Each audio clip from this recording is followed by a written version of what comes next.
Hey, welcome into another edition of Bama and Bourbon with Aaron Suttles from Alabama. I'm Lance Suttles from the Next Round. This is Roll Tide Pods. Like, subscribe, tell your friends you like bourbon, you like talking Alabama football. This is your show. Monday, as we do this, and we've got the Sazerac Rye. I don't know much about it. I've heard about it. They say it's the one and only New Orleans original. Sazerac Rye symbolizes the culture and history of the Big Easy. I like the Big Easy, by the way. Do you? Distilled in Buffalo, in Buffalo Trace. So I do recall a funny story about this. So LSU played up at Kentucky a couple years ago, and what you do if you play at Kentucky is you go visit some bourbon Why would you distilleries. And they went up there and they had Sazerac for them, and they were not happy because they were trying to load up on some harder to find bourbons. Obviously in Baton Rouge, finding Sazerac is not difficult for them, so they were a little upset. But you and I are talking about doing the Kentucky thing. Yeah. I might get in touch with our buddy Nick Johnston from Johnston RV. Take a little RV up to Kentucky. We just need to find somebody that can drive us. So yeah, it says 19th century industrious farmers and distillers in the heartland of the United States barreled and shipped their rye whiskeys down the great Mississippi River to the bustling, growing city of New Orleans. These spicy, assertive spirits fueled the whiskey culture of New Orleans and established the first American cocktail, the Sazerac. Look at that. Cheers. Cheers. Let's see. Okay. You know, it's weird. I've always talked about a time machine. Like, I would love to go back when I'm walking around New Orleans. Yeah. And you see some of the historical, stories and just, I would love to go to one of those saloons back in the day. You know, that city's got some stories. Oh my God. I've seen some things. I can't even imagine. And what is my favorite? It's the oldest one on the end of Bourbon Street, Lafitte's. Yeah, Lafitte's. Yeah. Been there many times. Big fan. I love the atmosphere. It's dark. Yep. Piano playing in the background. Love it. But wouldn't you like to go like 200 years ago and just see what it was like? Oh, you saw some stuff there. Yeah, some ladies of the night, maybe some people getting stabbed. Who knows? Okay, Alabama 40-17. I think a couple of takeaways from me. Mississippi State's not good. They're not. Will Rogers has got a big Alabama problem. Yeah. And I don't know. I still think the offensive line's got some problems, especially in pass protection. Yeah, you know, I thought, I missed the first series because I was over watching LSU and Ole Miss. I didn't get to see any of that game. I listened to it on the radio. Not much defense. Oh, yeah. Or any defense. So I missed the first series of the Alabama game. Go to stat broadcast, look it up, and I see Jason McClellan, I think, had a 12-yard run, and I saw sack. I'm like, oh boy, here we go. Yep. But they righted it pretty well after that. Yeah, I mean, 4 Mississippi State sacks. Yeah. If Mississippi State's got anything on the defense, it is being able to get after the quarterback. Yeah. But you start to look at Shamar Turner, you look at Walter Nolan, you look at that defensive front from Texas A&M. Man, they can get after it. Yeah, that's Nick Saban's going to be up late nights this week thinking about that. Texas A&M front set. Jihad Campbell, Caleb Downs. I mean, my God, 27 combined tackles, 14 and 13. Each had a pick. Yep. I mean, hell of a game right there. Caleb Downs, we've been telling you about him on this show. SEC, co-freshman of the week this week. He continues to grow. Said it last week on this show when he batted that pass down against Ole Miss. Each week, you could just see him get more and more confident. He'll be a star by the end of the year. What about Jihad, though? He's a guy, like him a lot. If you get to know him personally, he would be my pick. I sort of recommended Tyler Booker for the next round for them to do a deal with him, and you guys have seen that. He's got a great personality. I think Jihad's another one of those guys. Maybe not as funny as Tyler, but in terms of personality, good guy. I think he knows the defense. And I think they did miss Deontay Lawson, but he's playing well. Yeah, look, I mean, I think this defense is fantastic. Defense, to me, in today's college football this season, as much parity and unknowns as we have, I think this defense could be a championship defense. I think it's one of the 5 best I've seen. I think Michigan has got a lights-out defense. I think Penn State's got a really good defense. I know USC does not have a good defense. Oof, man, I texted you on Saturday. That was rough. That was really rough. You had to feel good up, 41 to Well, it was 34-7. And I'm like, okay, we're going to play a complete game. And then I'm sitting there watching. And I left the tailgate up 21 or 20. And I still felt great about it. And then I get in the stadium and I have to start watching on the phone, and I'm like, holy hell, what is going on here? Yeah. And it came down to an onside kick, which, look, Deion's got this Colorado program light years where it should be. Oh, yeah, it's incredible what they're doing. And he's going to, I mean, wherever he ends up, I think he'll be back in Colorado at least for one more year next year.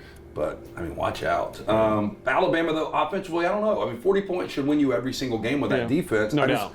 What do you think they can manufacture? What is the number this weekend in A&M and College Station you need to win a game? You're probably going to have 24 to 28. Yeah.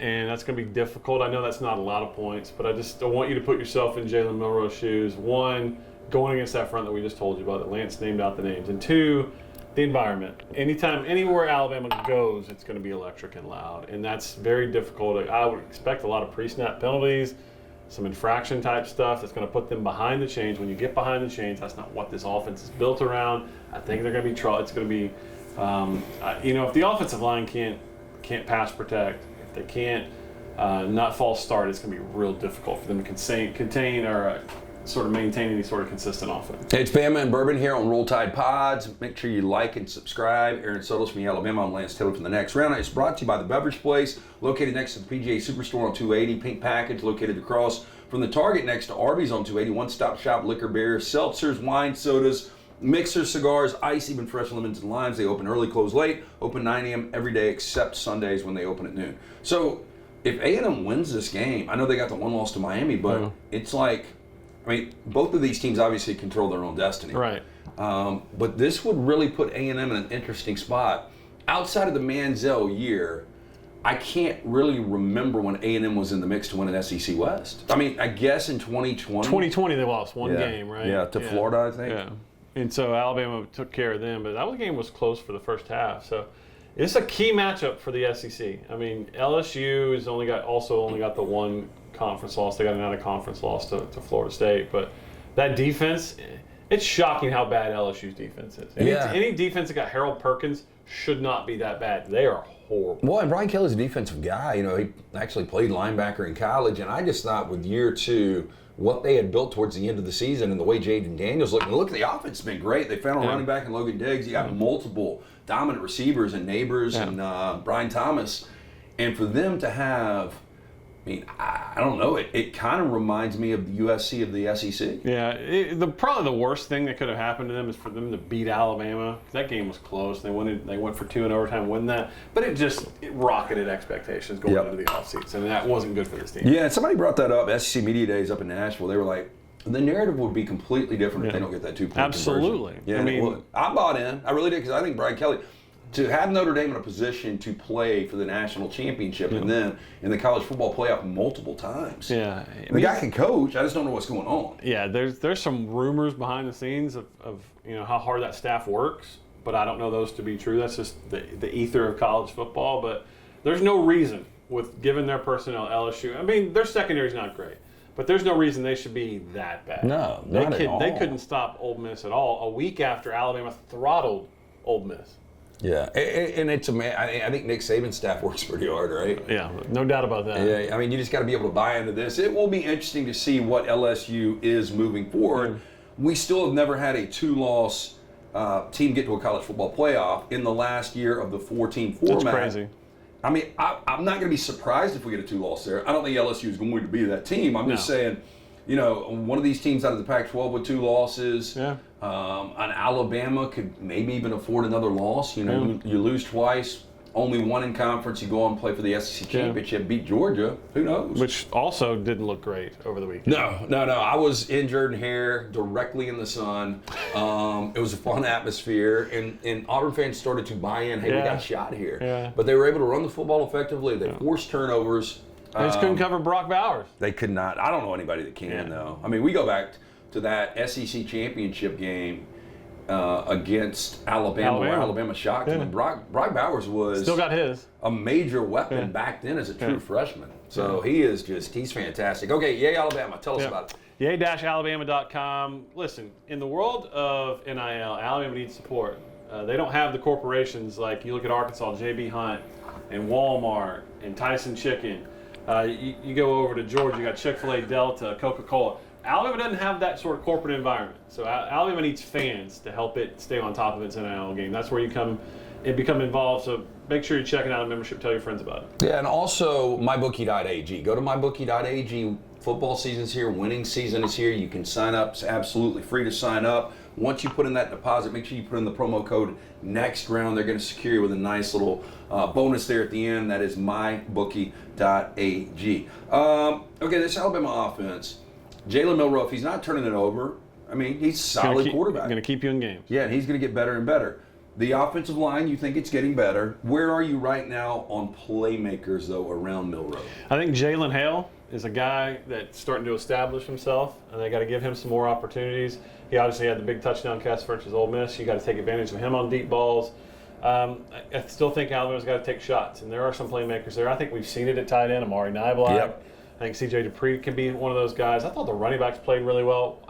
I think, and we mentioned this, Tommy Rees has done a much better job tailoring a game plan around what Jalen Milroe can do the last 2 weeks. The next evolution of that, you got to get the running backs involved in the passing game. We saw it last year, obviously, with Jahmyr Gibbs, what a talent he was. You got a defense on its heels expecting the run, play action pass, or anything. You got to drop some screens in there. So I think that's the next step for this offense is get the running backs involved. Do you get the feeling, though, Tommy Rees, as you said, learning to actually scheme around the strengths of Jalen Milroe's? Yeah. Do you think he's getting more comfortable in his role as an offense coordinator in the SEC? I think so. I mean, every time the camera pans to him, he looks like he's a little bit distressed, rubbing his face. But I think that's some of the offensive line issues. And I think Jalen's got to help this offense out. When you scramble outside of the pocket and you're heading to the sideline and it's clear you're not going to be able to pick up yardage, he's got to throw the football out of bounds. He keeps taking all these sacks that the offensive line keep getting blamed for. He's got to help himself out there. But when Jalen's on time, knows where he wants to go with the football, I think he did a pretty good job of that on Saturday. And at the end of the day, he can also do what he did when Alabama scored his first touchdown, which is split the defensive backs on a way to scramble for a touchdown. And going back, and I want to get to the quarterback situation for A&M here in a little bit, but going back to last year, his one start was against Texas A&M. Yeah, right? Yeah, and it didn't go great. No, it didn't go great. They ended up winning the game, but you wonder if that helps him out a little bit in College Station, knowing that personnel maybe a little bit better. Maybe. They got game film on him. Yeah. And A&M had the ball inside the Alabama 5 with a chance to win that game. But I think I was around him today. He feels pretty confident. I think he's gaining confidence every week. I think the wide receivers are gaining a little more trust in him every week. He's using the tight ends, which I thought would be, but they would be from the beginning of the season. We're starting to see that more and more. The running game is starting to come alive. That's what the key to this season is going to be. Can they run the football? If they can't run it against A&M, it's going to put that offense in really difficult position. Before we started recording today, you and I were talking about, you had the opportunity to skip out of Starkville, stay home, watch football with little man, and you're able to consume all of this. I went to my first game, I think in 2 years. I'm trying to remember. I don't remember going to a game last year. I know I had to have. But I went down to Auburn to check out Georgia and Auburn. Again, it was a fun atmosphere, but I just missed everything. So full disclosure, I didn't watch A&M in Arkansas. Yeah. And I wondered, when Connor Wegman went out, Max Johnson comes in. He played great against Auburn. Threw some great deep balls, was able to use his what I would say is elusive athleticism, run around for 6'6". He turned it over 3 times this past week against Arkansas, who doesn't have a good defense. No.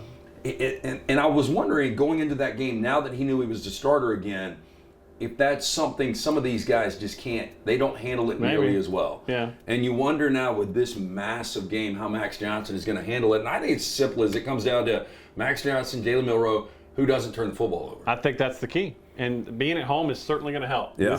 I've never been there. Have you been to College Station? I have. Every other year except for this year. I'm not planning on going. So it's loud. And they do a good job being loud, supporting their team. And it always looks hot as hell and really loud. 2013 might have been the hottest I've ever been on a football field. Maybe 2013 in College Station and maybe 2022 in Austin, Texas. Maybe the hottest I've ever been in football games. But when you just have that, you throw that noise in there for an offense that's still has not gotten in sync. If Alabama's offensive line does not put itself behind the 8 ball with holdings and with false starts, then they got a shot. But I think you're right. I think it's going to come down to whoever protects the football the best. It's Bama Bourbon with Aaron Suttles from Yale, Alabama. I'm Lance Taylor from the next round. This is Roll Tide Pods. Like, subscribe. Tell your friends they like bourbon, they like Alabama football. They'll like this show. We are drinking Sazerac Rye. Now, it says Sazerac was born in the French Quarter at a time when saloons, veiled as coffee houses, lined the streets of New Orleans at the famed Sazerac Coffee House. The drink of the choice became a libation of rye whiskey, absinthe, and bitters with that. Absinthe will knock you out, won't it? Oh, yeah. I've never had it. Especially the old stuff, apparently. Oh. I've had some of the new stuff. It tastes like licorice. It says the fragrance is clove, sweet vanilla, and pepper. It's definitely sweet. Yeah, flavor says subtle notes of candy, spice, and crisp citrus. And the finish is big, smooth, with hints of licorice. There you go. You get any licorice? Yeah, a little bit. I think that's the I actually do. To the absinthe. I was never a licorice guy either. I'm not a licorice guy. Especially black licorice. Yes. I can't believe people eat that shit, but Yeah. another story. So going into this right now, it opened Alabama 3.5. It's all the way down to Alabama 2.5. Yeah. It's a scary number. Total's only 50. Yeah, I think more and more money is going to come into A&M just because of what we talked about. A&M's front's going to be it's going to give the Alabama offensive line all it can handle. And it's not been a perfect Alabama offensive line this year. And it's a big challenge to them. I mean, and if they answer the bell, then Alabama's got a better shot than winning it. Because Alabama's secondary can make plays too. They had 3 interceptions versus Will Rogers. This is a group that's playing really well right now. One key piece of information I'm looking for, we won't know till later in the week, is Deontay Lawson playing or not? Yeah, I was about to ask you. I mean, you brought it up that he was missed, although they held Mississippi State to 17 points, won the game by 23.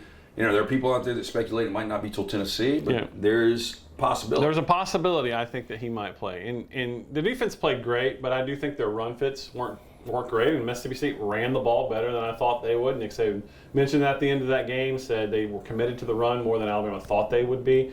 And if Deontay's not there and A&M's allowed to run the ball, then that makes it even a taller mountain to climb on Saturday. So Dallas Turner is starting to play up to the potential that another sack this past week, and I think he leads the SEC in sacks, right? 5.5. Now that's something that can be game changing when you get that type of pressure on a quarterback like Max Johnson, who does make some mistakes occasionally. But Dallas Turner, I think the stock's gone back up. I think he could be a first round guy now. I think he's playing his way back up because what he did last year wasn't horrible, but did not have the season we expected. And the way the season started this year was not what we expected. Well, the last 3 or 4 games, he's really turned it on, and he's playing well. Chris Braswell quietly is playing really well. This is a defense that can get after you, and they're starting to be a chaotic defense. And when Alabama's defense is the best, they're turning you over, and sometimes those turnovers lead to 6 points, like we saw on Saturday. If you were just guessing, and I know this is starting quarterback next year for Alabama, do you think it's Jalen Milroe? I think he's got a shot, but I think what they need is realistic competition. I think that makes everyone better. If you're a competitor, you like someone pushing you. And they got a kid coming in next year, 5-star quarterback Julian Sayin, who is committed right now. I think he will push him. I think Ty Simpson, if he sticks around, he'll push him. So, I think they got some competition. Dylan Lonergan. Yeah, what about Lonergan? I mean, that was the guy, and I'm sure because you saw 3 quarterbacks and none of the 3 played well, so everybody's like, Lonergan's the guy. Yeah. Do you think we see him this year? That's a good question. I mean, you'd be foolish not to at some point if the game situation allows you to. If you made the decision, you get 4 games to play and still keep your red shirt. So you give this guy a shot at some point, but here's the thing. Alabama's got to be in control enough of a game. If he's not your guy that's really in a competition, they got to be in control enough of a game to get him in that spot. When are we going to see Jam Miller and Justice Haynes good question. Make significant contribution? Justice Haynes was back out there this week. I think he had 4 touches. Yeah, he had one really incredible move where he kept his balance, put his hand down, and spun. I mean, I've heard nothing but outstanding raving about these kids in practice, but they just and you wonder if it's like pass protection again. If these guys just aren't picking this up. Nick Saban's got to be able to trust you to know what you're going to do, and Jace McClellan's playing well. Roydell Williams is playing well. That's the thing. Is who are you going to take off the field? Now I know if you're just talking about pure production and potential, then maybe Justice is the guy. But Jace is playing good football right now, and Roydell's playing good football right now, and you sort of trust them because of their experience level. You trust them a little more in those spots. Bama Bourbon is brought to you by mybookie.ag. Again, put in that promo code at checkout. Next round, you're going to get a bonus from our friends at mybookie.ag. So going back to the Texas game, really the only bad quarter we've seen the Alabama defense play. Ewers made some incredible throws. Xavier Worthy, some really good catches. And that's a really good Texas team. A lot of people are arguing best team in college football. I don't have a problem with that. I wouldn't put up. I wouldn't book too hard against that because I don't know who I think is the best team in college football right now. I think there are a lot of intriguing teams. Yeah, without those 2 bad reads, though, there's a good chance Alabama wins that game. They had a 4th quarter lead. Absolutely. So where are you on Bama right now? Do you still think this is a team that can win a national championship? I think this is a team that can get to the college football playoff. I don't know that they can win the national championship. I don't know if you start talking about some of those teams that might get into the playoff. that are more complete, more balanced, or a team that's, even if it's one-sided, I don't know that they could score with Washington. I don't know if they could score if USC ran the table and they got it. Florida State's got a pretty good offense, good quarterback, unbelievable transfer wide receiver. So you start thinking about, can they score enough? And you think Alabama's defense is going to keep them in every game, and they probably will. But I think Alabama can win every game on its schedule. I also think there are several games remaining on the schedule that I would not be surprised if they struggled in. Yeah, I still really don't know much about anything this year. I mean, it's just been so weird because you look at a Washington team that was so dominant. Last weekend, it was a one-possession game late against Arizona, an Arizona team that lost to Mississippi State. So, who do you think has been most consistent this year? Michigan? Michigan, just because every one of their games is like 35-7. Yeah, they just apply pressure. Yeah, and that's who I picked after the first week, after LSU had already lost, to go on and win the national championship. Yeah, I mean, I think they're the most consistent team. You can't block them. The defense, they don't allow you to score. We had Joel Klatt on today from Fox, and he was like, they're basically like an anaconda. They squeeze you to death. How Alabama used to be. Yeah. It's exactly how Bama used to be. And I'm still waiting to see J.J. McCarthy. He was bad last year against TCU, how good he can be at the big game. I don't feel – I had a communication student at Alabama University last week interviewed me for one of his projects. And his final question was, give me your 14 playoff. I'm like, oh, hell, here we go. I'll give you 4 teams. I don't feel good about any of them getting there. And especially after – like Georgia was the given because of the schedule. And I know they had the low against Missouri last year, kind of a similar situation. But based on what I've seen, and if Brock Bowers, if there was an injury to that kid, they got problems. Oh, they got big problems. And they're going to be tested. I know people are going to laugh. They're going to be tested this week. I agree. Kentucky knows who it is. Kentucky knows its identity because they put it on Billy Napier. Oh, dude, Ray Davis, from Temple to Vanderbilt to now very comfortable at Kentucky. Devin Leary hadn't even played good football. They've got really good receivers that are underutilized. Liam Cohen, if he schemes it up right, this could be an interesting game because Georgia's coming off a physical, emotional win. Absolutely. They needed to come back in that game. I think they're missing a lot of talent on defense, obviously, because they're all playing for the Philadelphia Eagles. I don't think they have a lot of perimeter weapons, which is weird to say about Georgia, given how they. Yeah, McConkey coming back is going to help. It will. There's no doubt, but he is what he is. He certainly hurt Alabama through the years. Yeah. It's Bama and Bourbon. Again, yay, Alabama. How can people get involved? Quarterbacks are important. I mentioned that today. Will Reichert is lights out. The last 24? Yeah, and he not to jinx him for Alabama fans, but the dude doesn't miss. So whatever the NIL was to get him back was well worth it. You guys are welcome. But how can you guys really?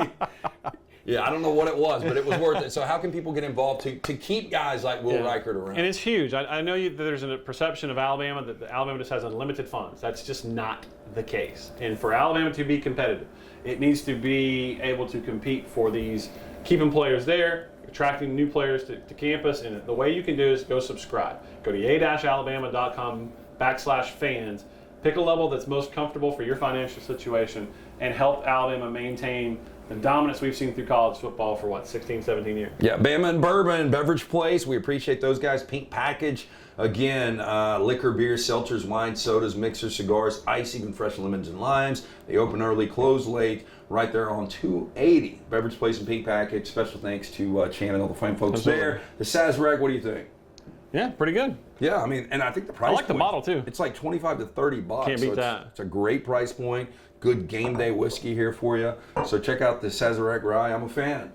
Special thanks, though, to our friends at mybookie.ag. Again, get signed up there. Put in that promo code next round. They're going to hook you up. Bama and Bourbon every single week. Roll Tide Pods. Like, subscribe. Tell your friends. We'll be back next week. Big game in College Station, Alabama A&M.